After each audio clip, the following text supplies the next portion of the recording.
ټولو راغلو مېلمنو ته د زړه د کومې په خیر راغلی وایم. په خیر راغلی، ستړي مه شئ. د آل بلزاک ارګنایزیشن له طرفه د ټولو درنو معززو مېلمنو د زړه د کومې نه شکریه ادا کوم.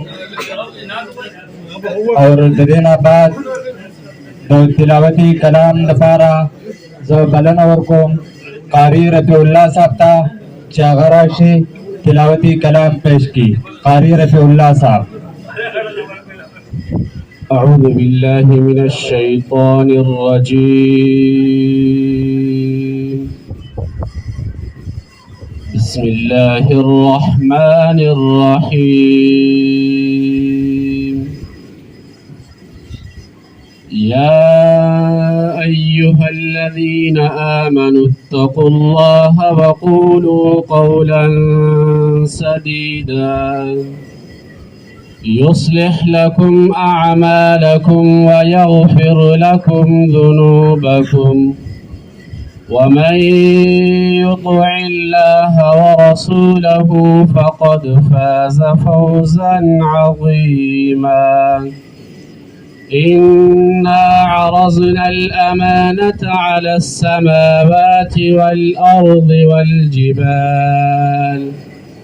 والجبال فأبين أن يحملنها وأشفقن منها وحملها الإنسان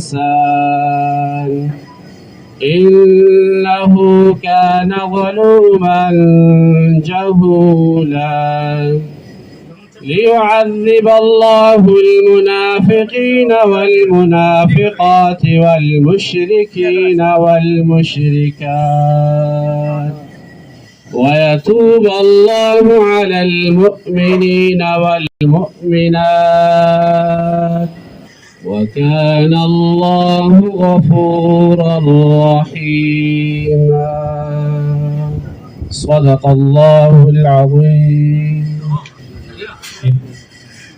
تاسو چې څومره راغلي مېلمانه یې نو زه د آل بلزاک ارګنایزیشن د تنظیم د طرف نه تاسو ټول ته چې کوم نه په خیر علي وایم او تاسو شکریا ادا کوم چې تاسو دومره خپل قیمتي وخت ضایع کړ تاسو ته راغلی.